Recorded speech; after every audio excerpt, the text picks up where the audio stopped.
Well, welcome to another session. I hope that you are well.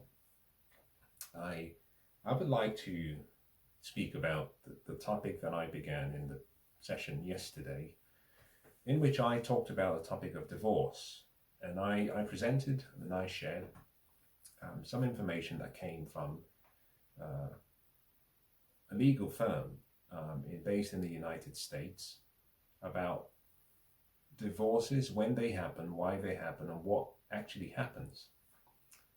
Now, in today's session, I would like to talk about a few additional items of note from the information. Now, I stated that the information that I was using yesterday had come from two primary sources. Within the UK, the data was coming from the Office of National Statistics. We call that ONS, the acronym. And they are the body that hold all of the information about general population details across time. The information that came from the United States came from the CDC primarily, but also came from the census. This legal firm was specialized in divorces, and they consolidated some of the sources of information in a coherent manner that people could read and digest. I provided a link in yesterday's description. I will do the same in today's video. If you go down to the bottom and look at the description section, you find a link to the article, or rather the web page. Without further ado, let me just go through some additional information that I thought was worthy of note, which I did not cover in yesterday's session. Now, let me start as follows. It says, what makes people more or less likely to divorce? Now, recognize that people like you and I we can theorize, and we can philosophize, and we can talk about things in an abstract manner. We can talk about anecdotal experience. We can talk about experiences that we've shared with other people, or we can talk about the general population. The general population, when the information is consolidated and aggregated, contains more of what we call the best fit line, is closest to the truth, or rather, is closest to the facts surrounding a particular discussion. Now, this article says, and from the United States, here are the reasons why people get divorced. So what makes people more or less likely to divorce? Your age. Now, it says 48% of those who marry before the age of 18 are likely to divorce within 10 years. So, young people, marriage is not for you. It says this number is compared against another group based on age, and it says compared to 25% of those who marry after age 25. So here is perhaps a very, very startling, important position. Now, I am pro marriage at the right time and to the right person. But what the data is saying is, if you're 18 and below, you likely get divorced within 10 years. But if you wait until 25, you minimize the risk of getting divorced in the same period drastically. So 48% of those who marry before 18 will be divorced within 10 years. 25% of those who wait until 25 will get divorced within 10 years. So what you're looking at is a difference. You drop the possibility and the probability of getting divorced by almost, in this particular case, close to a quarter. The probability is reduced by 20, in this particular instance, by actually half, my bad, from 48% down to 25%. It's the same as saying from 50% to 25%. So you halve the probability that you will get divorced. If you simply wait and delay the age of marriage from 18 to 25. Now, number two, 60% of couples married between the age of 20 and 25 will end in divorce.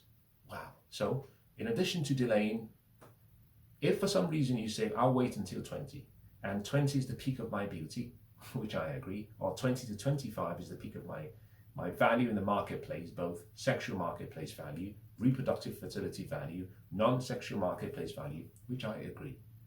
But it's still the wrong time to get married. Now, you have to go to the sessions that I have done about the magic numbers, 27 for women and 35 for men, to understand why this is quite not unusual for me to read, because I have taught about this in sessions previously, and I believe the data and the teachings can stand up to any data across any geographical location in modern society or even in the traditional societies. Now, let me go on. He says, remember, what makes people more or less likely to divorce? Your age. Second reason, if your partner has been married before. It says, if both you and your partner have had previous marriages, you are 90% more likely to get divorced than if this has been the first time for both of you. In other words, I hate to say this, if you are a woman getting married to a man who has been divorced before, you, the woman, you increase the likelihood of a divorce. Why? Because he has been divorced previously. This is just data. It's agnostic. It's without any emotional investment. Effectively, it's dispassionate. If you are a woman who has been divorced and you meet a man who has been divorced, and both of you have been divorced, both of you increase by 90% the likelihood that you will end in divorce. Wow. I guess it's a case of broken people creating broken products that break. Now, the third reason it says is that religion and divorce, what makes you more likely or less likely to end in divorce? It says, on the religion and divorce, it says, if a person has strong religious beliefs, the risk of divorce is 14%. If a person has religious beliefs, the risk of divorce is 14% less. And having no religious affiliation makes you 14% more likely to be divorced. So, I don't care what your beliefs are. But what it's saying is that actually believing in something and having at the apex of your belief something transcendental, something that takes a position of authority or takes a position of the centerpiece. Effectively, religions give people a vision. The vision creates a mission. Those who have a mission in a union submit to that mission, because submission simply means sub-mission. You are beneath the mission. And therefore, if you are beneath the mission, it's not about you and it's not about him or her. It's about what stands at the apex of that mission. And most people who have beliefs, as a result of their belief system and their religious beliefs, irrespective of type, have a 14% likelihood of greater success than those who don't. So here is a message to those of you in the West who believe you can get rid of religion and get rid of beliefs and everybody's just happy and we believe in art and music and architecture. You cannot, like the wise person says, God is dead. And what would we replace God with? It goes on to say, if you are an evangelical Christian adult who has been married, there is a 26% likelihood that you've been divorced, compared to a 28% chance for Catholics and 38% chance for non-Christians. Interesting. According to Dr. Jennifer Glass, it says, one of the strongest factors predicting divorce rates is the concentration of conservative or evangelical Protestants in that country. The correlation can be seen on a figure. What it's saying here is that actually there's a correlation between people of similar beliefs staying together. And that correlation predicts whether there'll be higher rates of divorce or lower rates of divorce. So the more people you have who share similar beliefs, which is why countries that are still, you might say, homogeneous, both in ethnicity and race and ancestry heritage, but also homogeneous in beliefs, they tend to stick together. There are lower rates of divorces in some of those countries, and especially the countries that have a religious faith. Now, it goes on to say your education and your intelligence plays a huge role in whether you get divorced or not. As follows. High school dropouts are 13% more likely to get divorced. So, ladies, if you want to maximize the probability that you will have a successful relationship and marriage, don't choose a dropout. And guys, the same advice goes. Individuals who have attended college have a 16% lower risk of divorce. Those with below average IQs are 50% more likely to be divorced than those with above average IQs. Now, political affiliation. Now, I should also make a caveat because that education and intelligence does not take into account specific developments that have taken place since the 1970s, in my opinion, such as the ideologies of womanism and feminism, which has created what I think is a brainwashed female society where they have been raised to believe that I don't need a man, I'm strong, I'm independent, I can do it all by myself. So rugged ideas, people who believe that they can go through life without the opposite sex and they don't need men. Those people bring their intelligence because they now have to lead in everything they do with their accomplishments as opposed to their feminine nature. This is creating more separations and actually delaying more marriages than anything we've ever seen. This data does not take into account the fact that the more educated a woman is, especially a woman in the West, and I should sadly say this, let me not say that, let me carry on. The more educated she is, the more her attitude deviates from a feminine disposition to an aggressive, disagreeable disposition. And men are naturally disagreeable, women are naturally agreeable. But when you have a man who is disagreeable and a woman who is disagreeable, you have a clash. When you have a woman who is disagreeable and a man who is weak, you also have a clash because whilst they might unite, the woman believes in hypergamy and believes in dating people, and at a certain point, if he is a kept man or if he is a man who doesn't know how to take charge, at some point she will get frustrated and walk away. Now, it goes on to say, on the political affiliation, it goes on to say, political affiliations and its impact on divorce. Conservatives are less likely to be divorced. Wow. Conservatives, 28%. Liberals, 37%. Moderate, 33%. This is fascinating. So, depending on your political affiliation, the more liberal you are, the more likely you will actually end up divorcing. The more conservative and traditional you are, the less likely you end up getting a divorce.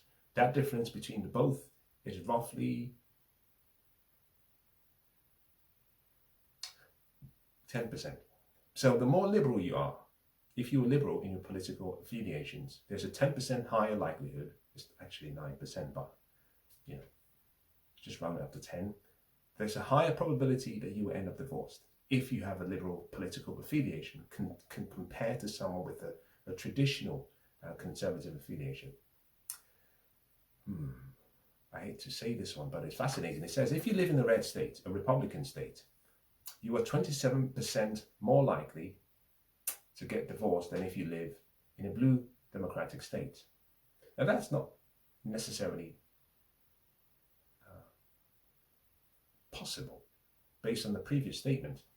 The previous statement says, and perhaps there's a contradiction here, if you're conservative, there's a 9% chance reduced of a divorce compared to if you're liberal. The next sentence says, if you live in a red state, which is a Republican state, Republicans are more conservative, you are 27% more likely to get divorced than if you live in a blue state, which is Democratic or Democrat and liberal. So I think there's a contradiction there. In any case,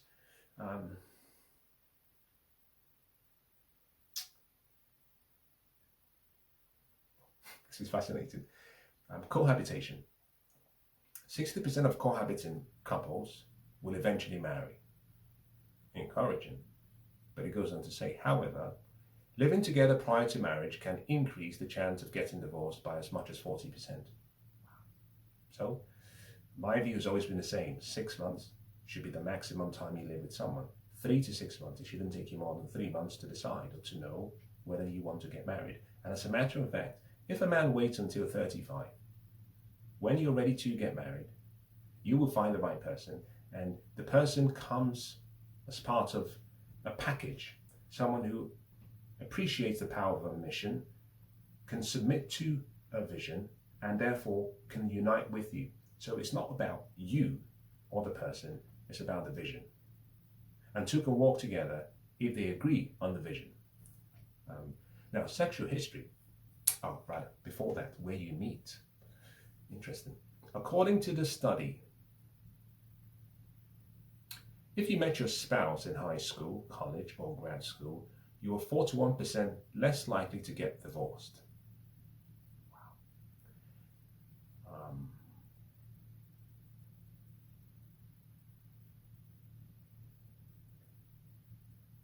The other major difference was couples who met in bars.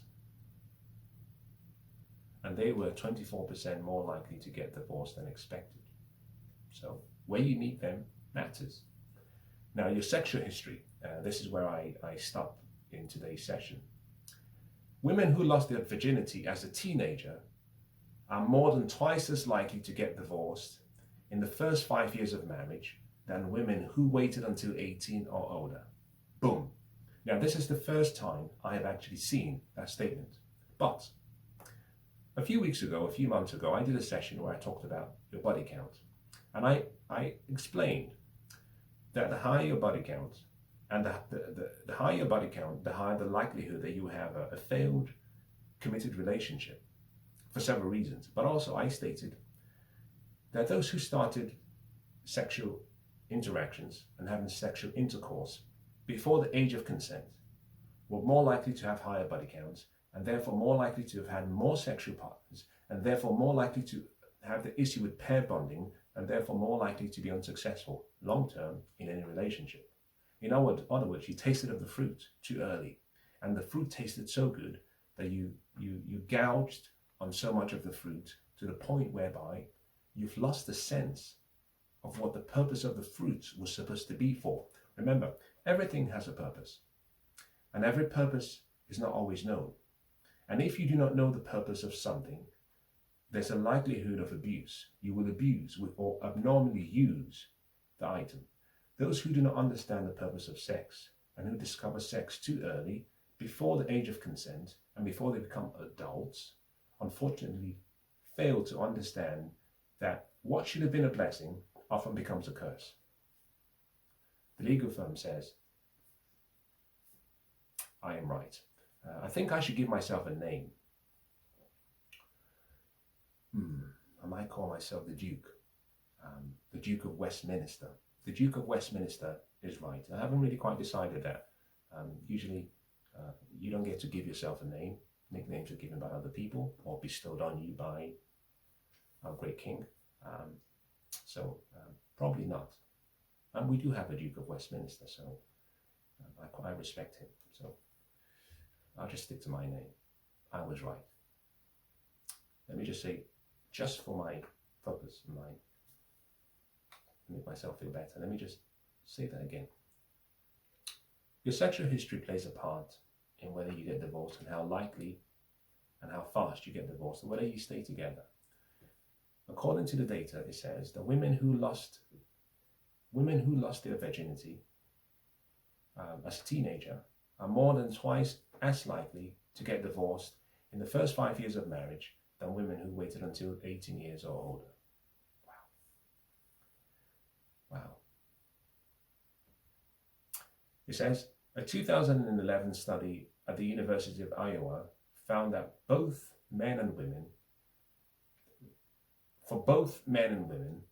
the loss of virginity before age 18 was correlated with a greater number of occurrences of divorce within the first 10 years of marriage. Now, this is correlation, it's not causation. But the question we have to ask is actually, what's the correlation factor? When you get past the correlation of covariance of about 90% or 95%, then you're looking at something very similar to causation. So the question is, what is the correlation and the variance in all of the data that was produced? Anyway, when compared to women who began sexual activity in their early 20s, girls who initiated sexual activity at age 13 or 14 were less than half as likely to be in a stable marriage in their 30s. In other words, if you wait until 20s, mid-20s, 25, to have sex, if we compared you to another girl of the same class, maybe of the same local area, who started at 13, so she started roughly about 12 years before you started, you who waited will have a much more successful relationship, and the risk of divorce drops by half for those who wait compared to those who start early. Fascinating. Now, here is perhaps the last information. This is labeled under a subheading that says, the harmful effects of early sexual activity and multiple sexual partners amongst women. Now, this is for women. Again, another way of saying men and women are not the same. Women with 6 or more premarital sexual partners are almost 3 times less likely to be in a stable marriage. Mic drop. That's where we stop for today.